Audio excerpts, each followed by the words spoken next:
નમસ્કાર, આપનું સ્વાગત છે ગુજરાતનો અવાજ ચેનલ ઉપર અને હું છું આપની સાથે પત્રકાર કાજલ સુવા.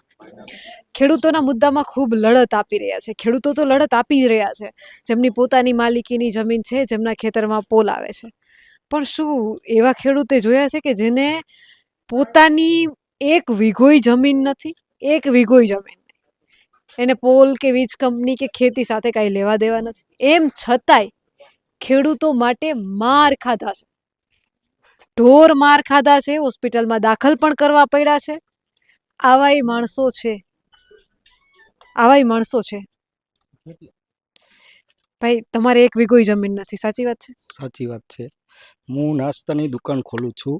ગામના આટલા વ્યક્તિ મારા સપોર્ટમાં છે, એટલે મારે ગમે ત્યારે ગામના સપોર્ટમાં મારે આવવું પડે.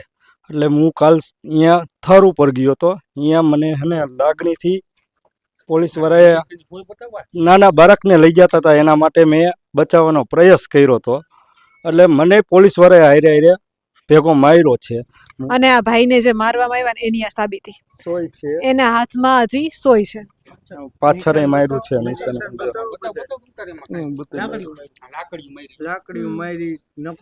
મોરબીના પોલીસ તંત્ર બધું ત્રાસ ખોટો પબ્લિક ઉપર આપે છે. નીરવભાઈ, પોલીસનું નામ શું? નીરવભાઈ છે મકવાણા. પછી એક એસપી ઘેટિયા સાહેબ, ક્યાંની પોલીસ? મોરબીની. અહીંયા એક ઘેટિયાભાઈ છે. એમ કરીને પબ્લિકની વચ્ચે ખાલી ઉચકેરીને એમને બધા પબ્લિક ઉપર અત્યાચાર કર્યો છે, અટકાયત કરી, બધું કર્યું. હું અહીંયા થર ઉપર હતો, અહીંયાથી હું નાના છોકરાને બચાવવા હાટું થઈને મેં કીધું આવડા છોકરાને શું કામ લઈ જાઉં છો?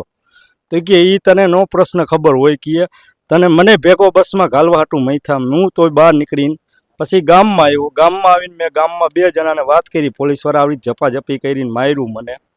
એના હિસાબે પછી ગામ આખું એકતા થઈ. અહીંયા ગામ બ્લોક કર્યું. પછી એનો નિર્ણય આવ્યો જે પબ્લિકને લઈ ગયા હતા ને એ બધી પબ્લિકને અહીંયા જેતપર ગામમાં સોયરી. એટલે કાર્યવાહી કાયદેસર પોલીસ ઉપર થવી જ જોઈએ. મને કાલ હોસ્પિટલે હતો, અહીંયા નિવેદન લીધું.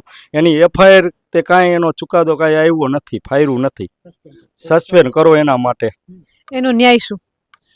એ પોલીસવાળાને સસ્પેન્ડ કરવા જોઈએ અને SP સાહેબને જલ્દીમાં જલ્દી આના ઉપર કોઈ નિર્ણય લેવો જોઈએ ને આવનારા સમયમાં પોલીસ અમારા ઉપર આવો અત્યાચાર ન કરે એના માટે ખાતરી લેવી જોઈએ.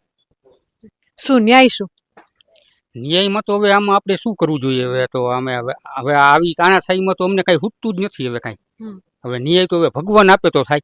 ભગવાનને હવે અવતાર વેલો લે અને આ બધાને સમજાવે, આ બધાને આવી તાનાશાહી કરે છે તો હવે ભગવાન આવે ને એના વગર કંઈક વિકલ્પ નથી. હવે તમે શું કામ ખોટું બોલો છો? દેશમાં તો લોકશાહી છે. આપણે લોકશાહી તો છે, પણ તો આ લોકોનું તો કાંઈ આમાં સમજાવવાનું કાંઈ લોકોની કાંઈ વાત તો કોઈ સાંભળતું નથી. આમાં શું કરવાનું? હાલો, લોકશાહીમાં તો લોકોની વાત સમજવી જોઈએ. અને આ તો એમનામ બળજબરીથી ખેતરમાં ગરી જાય છે અને બધાને સીધું જ મારી લેવાનું. હાલો, તમને પકડી જવા છે ને મારવા માંડવા સીધા જ. તો હવે આમાં શું કરવાનું? લોકશાહી આને કેવી રીતે કેવી? લોકોની વાત લોકશાહીમાં સાંભળવી પડે, પણ આ સાંભળતો તો હોય નહીં કોઈ. લોકશાહીની વ્યાખ્યા શું છે? લોકશાહીની વ્યાખ્યા શું છે? લોકોથી, લોકો વડે, લોકો માટે, લોકો દ્વારા ચાલતું શાસન એટલે કે લોકશાહી. જેને ખબર ના હોય એને એક વખત બંધારણ સ્ટડી કરવાની જરૂર છે. લોકશાહી શું છે એ જાણવાની જરૂર છે. આ લોકશાહી નથી, જનતા કહી રહી છે. આ લોકશાહી નથી. એ ઢોર માર, એ જામા, એના હાથમાં જે બોટલ ચડાવેલા હતા, એ સિરીન, એ બધું કહી રહી છે. આ લોકશાહી છે?